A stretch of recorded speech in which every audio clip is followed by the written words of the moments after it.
दोस्तों, सलाम मसनून। इंतखाबात के नतीजे हमारे सामने आने लगे हैं और हम सब खुशी खुशी उसका नज़ारा कर रहे हैं।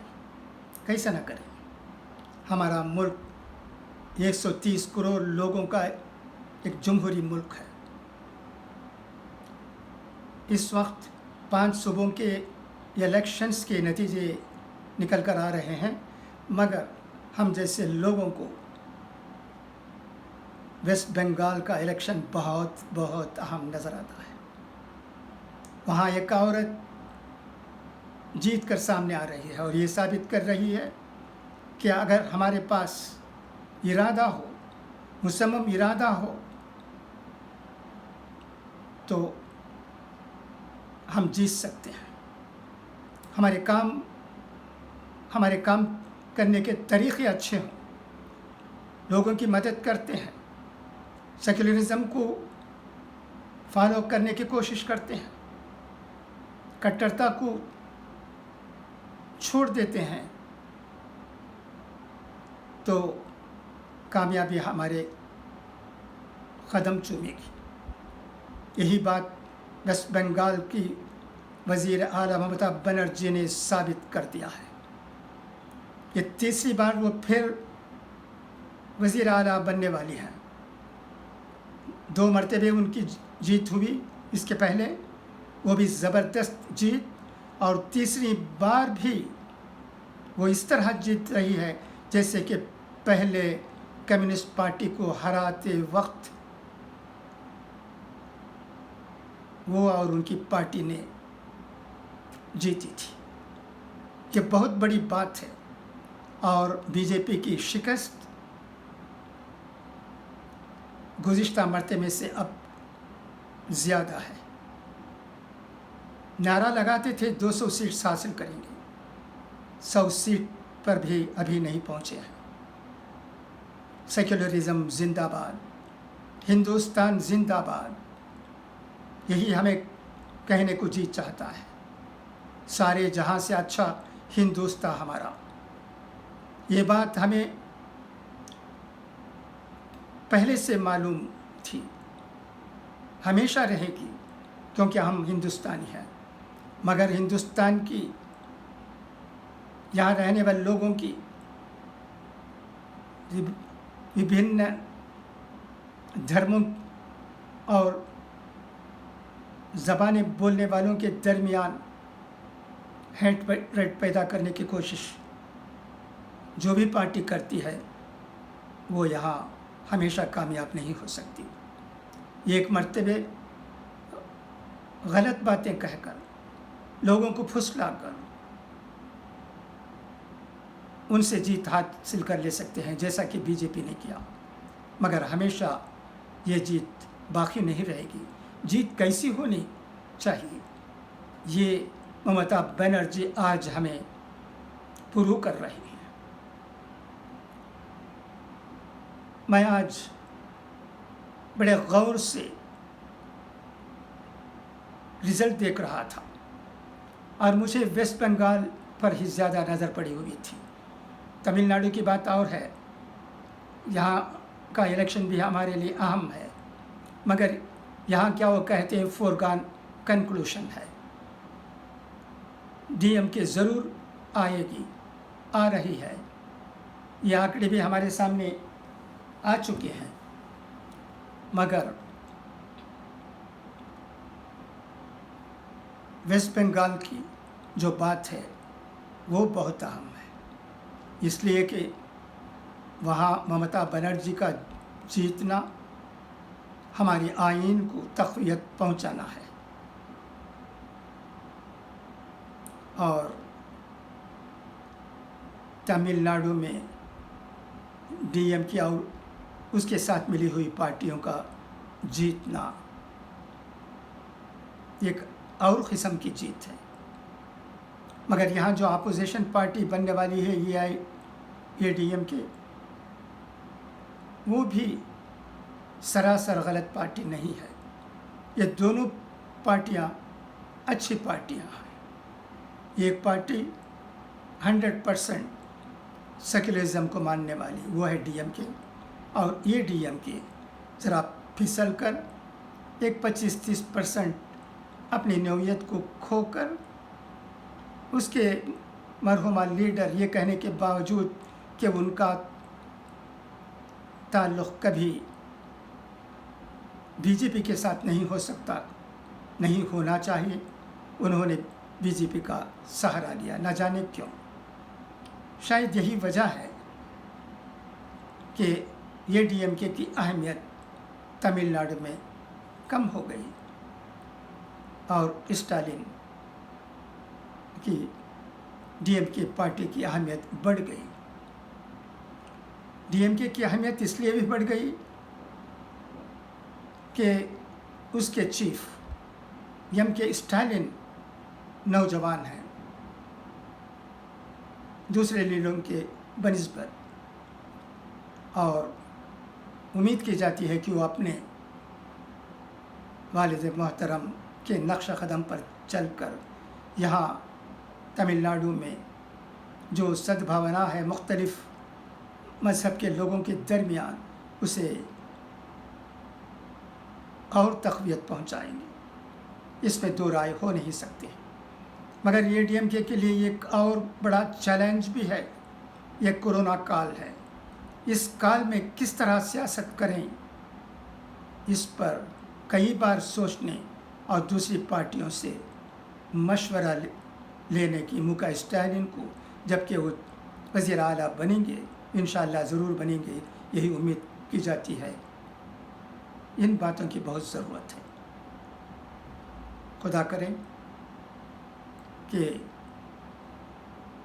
DMK की हुकूमत अच्छी हुकूमत हो और उस का प्रेफरेंस, तरजीह सबसे ज़्यादा किस तरह इस वबा को ख़त्म करें, ये होना चाहिए। इंशाअल्लाह ये पार्टी यही काम सबसे पहले करेगी, सबको आशा है।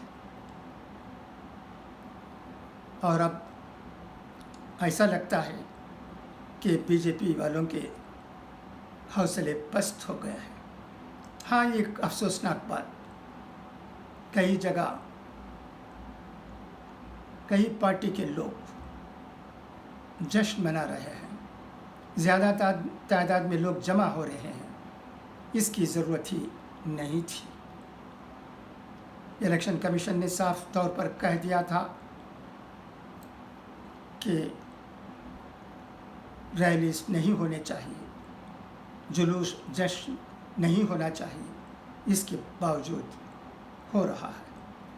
सियासतदान हमेशा उसूलों को भूल जाते हैं। इलेक्शन के दौरान भी यही हुआ।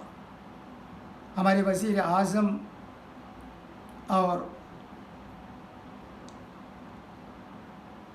होम मिनिस्टर अमित शाह और BJP के दूसरे लीडरान, ममता पार्टी के लीडरान, कांग्रेस के लीडरान, सब भूल गए इलेक्शन के वक्त उसूलों को। आखिर में राहुल गांधी ने कहा कि हम रैली नहीं करेंगे, देर आए दुरुस्त आए, ठीक है, मगर उसके बाद भी दूसरी पार्टियों से खिलाफ वर्जियाँ होती रहीं। अब फतह का जश्न भी BJP और तृणमूल कांग्रेस के लोगों से भी जश्न मनाया जा रहा है। इसकी ज़रूरत नहीं थी। हमें कोरोना से बचना है और सबको बचाने की कोशिश करना है, इसकी आज बहुत ज़रूरत है। 3 बजे खबर मिली कि तृणमूल कांग्रेस को 207 से ज़्यादा जगहों पर कामयाबी नज़र आती है।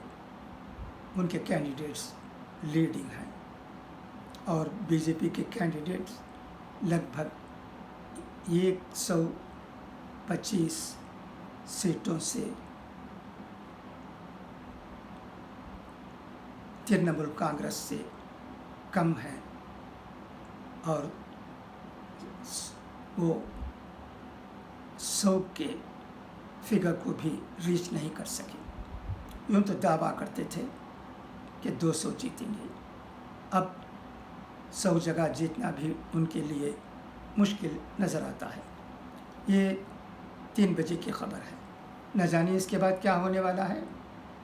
اس پر بھی ہماری اور آپ کی نظر رہے گی، کیونکہ ایسا لگتا ہے کہ ہمیں یہ انتخابات بہت اہم ہیں، اس لیے کہ ہمیں ہمارے کانسٹیٹیوشن کو بچانا ہے، ہماری پلورلٹی کو بچانا ہے، نیشنل یونٹی اینڈ انٹیگریٹی کو بچانا ہے، اور لوگوں کے درمیان نفرت کی بھاونا ان کو تقسیم کر کے پھیلانے کی کوشش کرنے والے پارٹیوں سے دور رہنا ہے، انہیں شکست بھی دینا ہے. یہی کام آج ویسٹ بنگال میں بحسن خوبی ہو رہا ہے. یہ دیکھ کر، کامنٹ سن کر، ٹی وی پر جو باتیں ہو رہی ہیں ان کا نظارہ کرتے ہوئے ہمارا اور آپ کا، سب کا، تمام اچھے لوگوں کا دل خوشی سے باغ باغ ہو رہا ہے. اللہ کرے کہ یہ جذبہ ہمیشہ قائم رہے اور سیکولرزم کی جیت ہوتی رہے. سیکولرزم کی جیت ہی ہماری آئین کی جیت ہے، سمویدھان کی جیت ہے.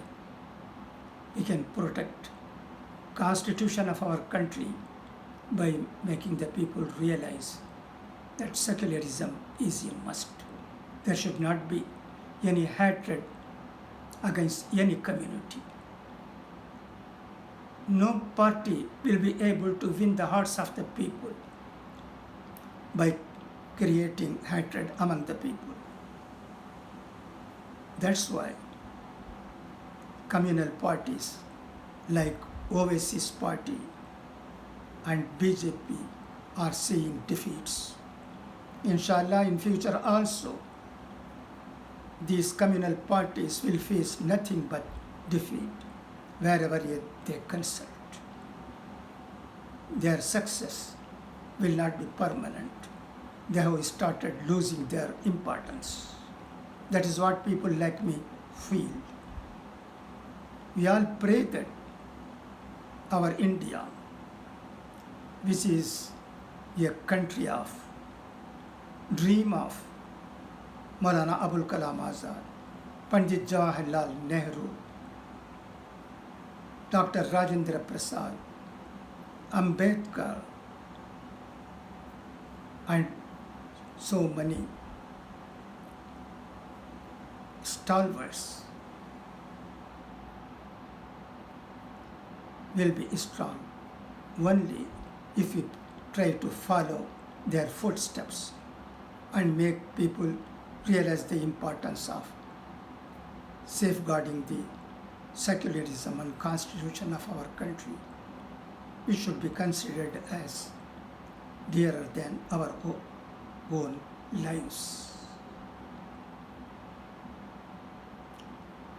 بس اب میں اجازت چاہتا ہوں. خدا حافظ. فی امان اللہ.